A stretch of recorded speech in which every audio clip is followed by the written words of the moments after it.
In my life, I have never actually built my own computer, nor have I ever dealt with a Raspberry Pi. I have taken apart and put back together a personal computer, a PC, but I've never actually built my own. Seeing as there are many different options as to how one can spend their free time, I started considering what I should research to do with free time. After discussion and thinking, I chose to do my research on building and setting up a Raspberry Pi. I still will describe what is needed to build a PC, but I will be relating and focusing more on the Pi. When one may have some free time, some extra money, and the willingness to do it, one can build their own Raspberry Pi. I have always been interested in technology, so I started taking some classes. In the last semester, I took a class that taught me some of the basic skills to repair and assist in the building and maintaining of a PC. As I learned more about how to build and maintain the PC, I got more interested in how to use this knowledge for spending free time. I came up with the idea that when I have a lot of free time, I can try to find, purchase, and build/set up my own Raspberry Pi. I know it won't be easy, but it will be doable with the right tools, components, and items. While learning and researching on how to build a normal PC, I found out many things from parts needed to tools to safety precautions. I learned that in order to choose a motherboard, you must look at other parts first. Some of those parts would be RAM, a video card, and other components you would want. This surprised me because I didn't know that you had to look at so many items and that you had to look at the motherboard after determining all the other components. Speaking of RAM, which is random access memory, in order to have a well-working machine, you need a lot of RAM.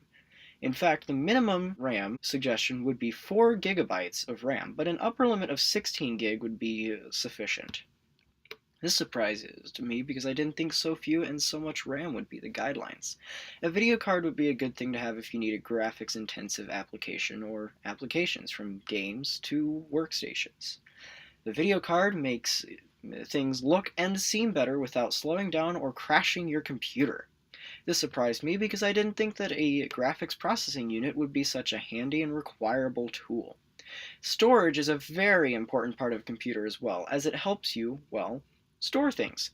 For example, determining what hard drive you would want for storage, determine how much space your list of apps and games would take, then use that as a benchmark for size. I was shocked by this because I always thought you would want to find what is cheap but reliable. I never thought it would be basing off storage requirements. The power supply is quite an important component, as this item you have to make sure it can power everything. Avoid buying the cheapest power supplies. This will not supply ample power and may cause damage. I am surprised because the power supply seems like such an important player, yet it is one item you don't want to make cheap. The computer case is as important as everything else, as this houses the PC's sensitive parts. Look for a case made of metal rather than plastic, with plenty of room for airflow and future replacement parts. I am surprised because I thought metal would just be more prone to electrical shock hazards. Based on the knowledge I have learned so far on components needed for a PC, my driving question is, how can I build my own PC, and what knowledge of this relates to building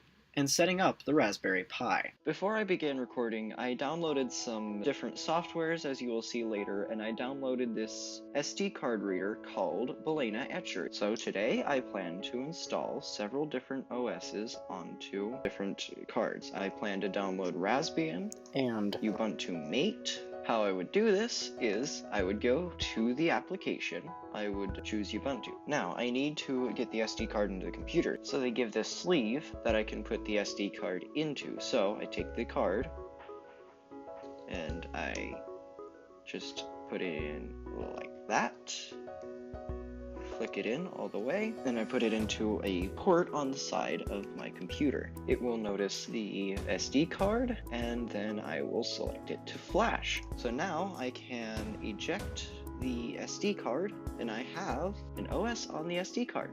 At this time, we will be unboxing the Raspberry Pi 3. So the opening of the box is really easy. You just pop open the box, and then inside is your Raspberry Pi. Looks just like that. Has on the back that. The box also includes some regulatory and safety information. Also, the bag that contains the heatsink, the only part that I have to actually put on. On the bottom of the heatsink, there is a little sticky pad that if we take off, there's a sticky bottom to. So we take the Raspberry Pi, take the heatsink, and we apply the heatsink to the little silver lock scene there. Pressing on, it's done. So now that we have all of the Raspberry Pi built and ready, it is time to install the first SD card and start it up. This SD card came with the box. This contains their startup OS. So I'm going to take this card over here and I'm going to plug it in where their SD card reader is on the Raspberry Pi. After plugging it in, I will go ahead and I will plug in the power. Plugging it in turns it on, and then it goes through its boot process. Click next. We are in the United States. American English time zone is Chicago. Now we get to choose a password. For the sake of this, I will say the password. The password is going to be BlackBerry. As of this time, it is downloading and preparing the updates that it seemed to have found. While we wait, we can go through and see that there are many things you can do. There are some programming things. If you had more pieces and parts, you'd be able to play around with. It has a whole bunch of different, like the Microsoft Office things. It will allow you to type, calculate, draw more calculations, and so on. You can open up a off-brand form of Chrome, although it's not advised to do that while other things are happening. It contains several games preloaded, and it contains its own terminal, task manager, and so on. You can also get some help if you need any, and you can edit settings, preferences, things like that. It is currently installing the updates. Now that it is rebooted, it seems to be ready for use. So at this point, we've seen what this version of Raspberry Pi can do. Now we can shut it down and install a different SD card, and it should have a different OS. So I will go ahead and use the normal shutdown button, and I will shut it down. It boots into the Raspbian OS, which is Raspberry Pi's main OS. At this time, the Pi is set up and available. And upon plugging in the Pi, it will power up Ubuntu. After powering Ubuntu on, it will come up to a system configuration page. At this time, Ubuntu has completed and has restarted. When we're ready to shut it off, all we have to do is go turn off the device and select shutdown. So what uses have you found for a Raspberry Pi? Okay, my father-in-law got me into it. He did Christmas lights with his. He controlled his Christmas lights. And one day he came over and he was talking about it, and he whipped out a box and he said, "Here, this is your own." And so I had no experience. So the first thing I did was just control a blinking light, just on off, a little program in a loop. And that was it, just a blinking light. Then I figured out how to control it with my phone through a Wi-Fi connection. So I could hit a button and it would make the light blink. So I convinced my kids that when they nodded their head, it would blink. So they'd walk over and they'd nod their head and I'd hit the button and it would blink for them. So that was kind of funny. Then I learned how to take pictures with a DSLR camera, with the zoom and everything on it.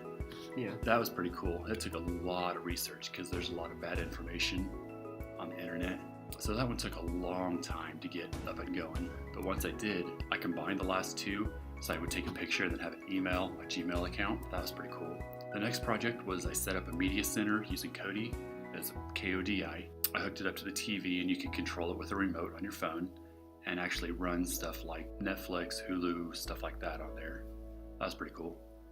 And then the last one I did about a year ago, I made it a music player similar to iTunes. And again, you could control it with your phone, and you put all your music on a USB stick, plugged it into the back of the Raspberry Pi, and it would pull up a menu and you could pick your playlists or your artists or whatever you wanted to play, and it just play through your speakers that way, like iTunes. So far, that's what I've done. Cool. That is a lot of good uses for it, I'll be honest. I've done a few things with it. Mostly it's just experimental to goof around with. I've used it as a media server. I've used it to just learn a different OS. The biggest thing I've ever used it for was I put on an entire synchronized light show with music and video and synchronized Christmas lights. Ooh. And it completely ran everything.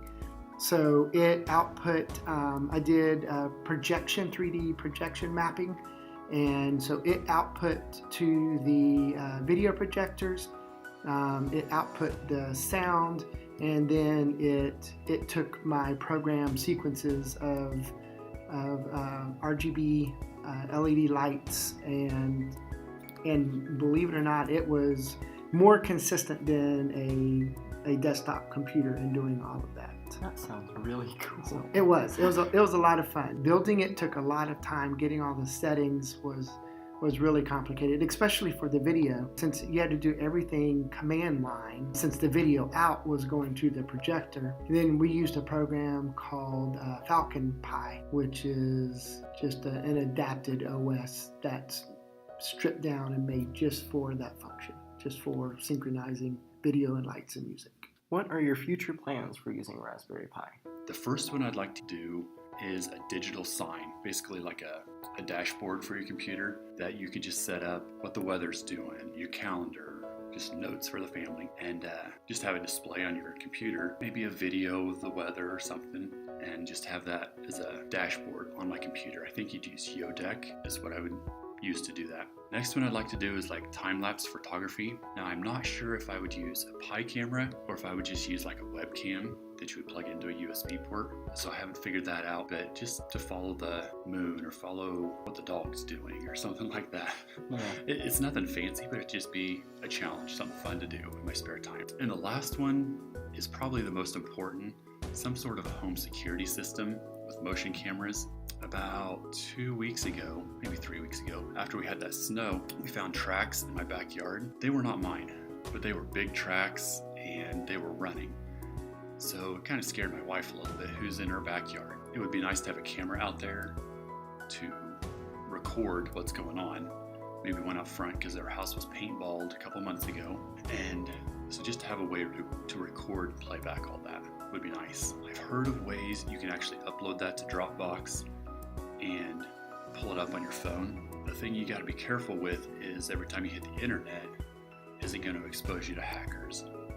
And I don't want to do that, so I'm going to have to research the safety issues before I expose myself to that.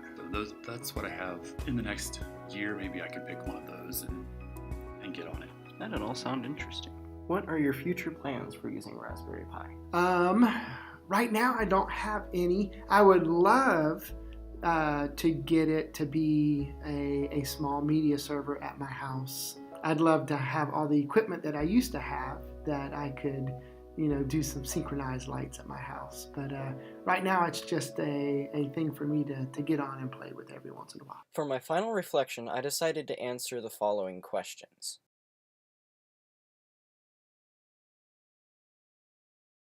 I learned that the process of learning isn't an easy process, no matter what. It can be filled with hardships and brick walls.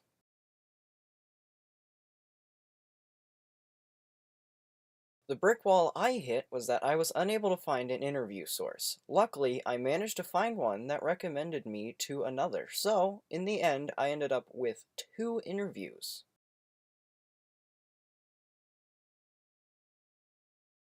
I would probably work to procrastinate less and do more work on making sure everything is ready earlier. I would probably also do a little bit more on the front of research and preparation for these things like videoing and preparing my final video.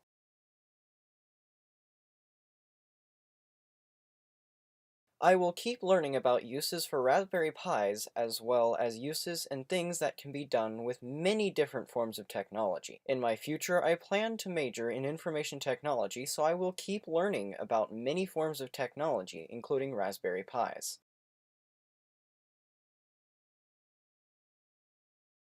I would advise to anyone else that may work on a topic like mine to look far and wide for interview sources, because it's rare you can find a professional in the area of Raspberry Pis. I would also advise that you have everything ready and planned, because a little bit can be too much, especially in my case, where I had too much video footage.